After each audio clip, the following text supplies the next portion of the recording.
आपल्याकडे साहित्यिकांचे भाषाविषयक अनेक किस्से प्रसिद्ध आहेत. त्यातला हा एक मस्त किस्सा. एकदा नासी फडके अत्र्यांना म्हणाले, वाक्यामध्ये स्वल्पविरामाचा नक्की उपयोग काय? अत्रे म्हणाले, योग्य वेळ आली की मी तुम्हाला ते सांगेन. त्यानंतर लवकरच अत्रे फडक्यांच्या पत्नीला भेटले होते. त्यावेळेला त्यांना ते म्हणाले, मी तुझा नवरा तू माझी बायको, आपण सिनेमाला जाऊया. ही गोष्ट फडक्यांच्या कानावर आली. त्यांनी अत्र्यांना त्याबाबत लगेच खुलासा मागितला आणि त्यावर अत्र्यांनी जे स्पष्टीकरण दिलं ते असं. ते म्हणाले, अहो मी असं नाही म्हणालो की मी तुझा नवरा तू माझी बायको, आपण सिनेमाला जाऊ. मी म्हणालो, मी तुझा नवरा तू माझी बायको, आपण सिनेमाला जाऊया. तर हे आहे स्वल्पविरामाचं म्हणजे कॉमाचं वाक्यामधलं महत्व. वाक्याचा अर्थ दाखवायला विरामचिन्ह खरंच खूप उपयोगी ठरतात, नाही का? म्हणजे आता बघा, चहा संपला आणि चहा संपला म्हणजे एका ठिकाणी फुल स्टॉप आहे, पूर्ण विराम, म्हणजे माहिती मिळते की चहा संपला. आणि दुसऱ्या ठिकाणी प्रश्नचिन्ह, क्वेश्चन मार्क, चहा संपला. पण तुम्हाला माहिती आहे का, मराठीत 19व्या शतकापर्यंत विरामचिन्हच नव्हती. मराठी भाषेत पहिल्यांदा विरामचिन्हांचा वापर कोणी केलाय माहिती? मेजर थॉमस कॅन्डी यांनी मराठीत विरामचिन्ह वापरायला सुरुवात केली. त्यासाठी विरामचिन्हांची परिभाषा हे पुस्तकही त्यांनी लिहिलं. 17 पानांचं छोटंसं पुस्तक आहे आणि त्याची लिंक मी डिस्क्रिप्शन मध्ये लिहिली आहे, त्यामुळे ते नक्की वाचा. याआधी सहसा मराठी मोडी लिपीत लिहिली जायची. त्या लिपीमध्ये विरामचिन्ह नव्हती. अहो इतकंच काय, संस्कृत मध्ये सुद्धा दंड म्हणजे पूर्ण विरामाची उभी रेख सोडली तर दुसरी विरामचिन्ह नाहीच. मेजर कॅन्डी यांनी आपल्या आयुष्याची जवळजवळ 50 वर्ष महाराष्ट्रात घालवली आणि मराठी भाषेची अनेक प्रकारे सेवा केली. म्हणजे विरामचिन्ह तर दिलीच, ते पुण्याच्या प्रसिद्ध डेक्कन कॉलेजचे पहिले प्रिन्सिपल होते. अनेक क्रमिक पुस्तकं म्हणजे टेक्स्ट बुक्स त्यांनी लिहिली. पण सगळ्यात महत्वाचं म्हणजे इंग्रजी ते मराठी हा कोश लिहिण्याचं प्रचंड मोठं काम त्यांनी पूर्ण केलं. आता या कोशाचा उल्लेख केल्यावर 2 नावं एकत्रच घ्यायला हवी. मॉल्सवर्थ आणि कॅन्डी यांनी तयार केलेला हा कोश इंग्रजी आणि मराठी भाषा शिकणाऱ्यांसाठी आजही उपयुक्त आहे. आज आपल्याला कल्पनाही नाही की या दोघांनी मराठी भाषेसाठी किती कष्ट घेतले.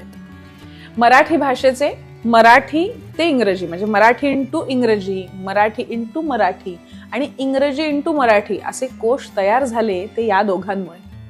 कल्पना करा, इंग्लंडमधून आलेली ही तरुण मुलं, त्यांच्यासाठी मराठी भाषा, आपली संस्कृती सगळं नवीन. पण ते या मातीत मिसळले, इतक्या लोकांमध्ये मिसळले आणि इतके की मॉल्सवर्थचा उल्लेख मोरेश्वर शास्त्री असा होऊ लागला. त्यांनी पहिली छोटी डिक्शनरी बनवली, तीच 25,000 शब्दांची होती. महाराष्ट्रातल्या अनेक ठिकाणच्या विद्वानांना एकत्र आणून त्यांनी हे काम केलं. आणि शब्द कसे निवडले याविषयी ते स्वतःच काय सांगतात बघा. We employed native scholars in several quarters of the Maratha territory to collect words, phrases and proverbs. We obtained, after all rejection under the heads of repetition, corruption, unsuitableness, above 25,000 words.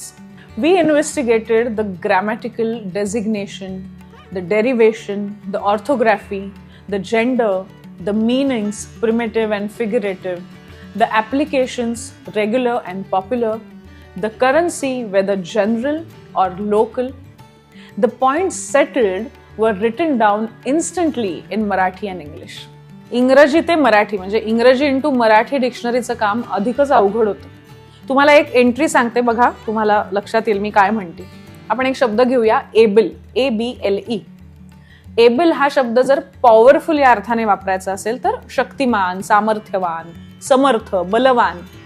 Mentally म्हणजेच clever किंवा skilful म्हणून वापरायचा असेल तर समर्थ, दक्ष, पटू, कुशल. Of adequate quality, having the power असं म्हणायचं असेल म्हणजे इटेबल सारखा शब्द असेल तर खायचा आंबा, पिण्याचे पाणी असं चा किंवा चे जोडून रूप बनवता येतं. किंवा खायला योग्य, खाण्याजोगा, खाण्याजोगता असेही म्हणता येईल, किंवा संस्कृतचा आधार घेऊन दानयोग्य, भक्षणोपयुक्त, लेखनोचित, पूजनार्ह असंही शब्द बनतील. म्हणजे एबल सारख्या पिटुकल्या शब्दाची ही एंट्री आहे आणि तीही संपली नाही, 1.25 पान आहे ती. आणि असे हजारो शब्द त्यांनी गोळा केले. म्हणजे बघा, स्त्रीलिंगी शब्दामध्ये वेगळीच मजा होती. म्हणजे इंग्लिशमध्ये पोएट, पोएटिस, ऍक्टर्स, ऍक्ट्रेस होतं, ठीक आहे, पण सिंगर, फार्मर यांचं काय करणार? मराठीत तर गवई, गवईण, माळी, माळीण, शेतकरी, शेतकरीण अशी रूपं होतात. अहो, पण काही ठिकाणी इंग्लिशमध्ये शॉप वुमन अशीही रूपं आहेत. आता याचं मराठीत काय करायचं? इंग्रजी ते मराठी कोश करताना मॉल्सवर्थ खूप आजारी पडला आणि इंग्लंडला परत गेला. खरं तर मॉल्सवर्थ हा कॅन्डीचा वरिष्ठ, त्याच्याबरोबर सहाय्यक म्हणून कॅन्डीने शब्दकोशाचं काम सुरू केलं. आणि मॉल्सवर्थ गेल्यानंतर मग हे काम मेजर कॅन्डी यांनी पूर्ण केलं आणि तो शब्दकोश तयार झाला 60,000 शब्दांचा. मराठी भाषेसाठी हे योगदान इनक्रेडिबल आहे ना. अतुलनीय हा मराठी शब्द माहीत असूनही आम्ही शीर्षकात इंग्रजी शब्द वापरलाय. खूप जणांनी प्रश्न विचारला म्हणून थोडासा खुलासा करते.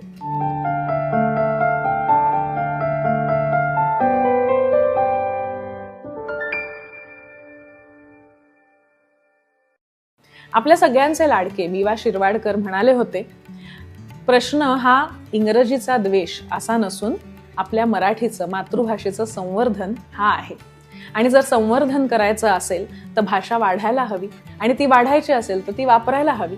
मग आपल्या नव्या पिढीपर्यंत हा विचार पोहोचवायचा असेल तर त्यांना जवळची वाटेल, त्यांना आवडेल, त्यांना सोपं वाटेल अशा भाषेत जर आपण त्यांना हे सांगितलं तर काय हरकत आहे.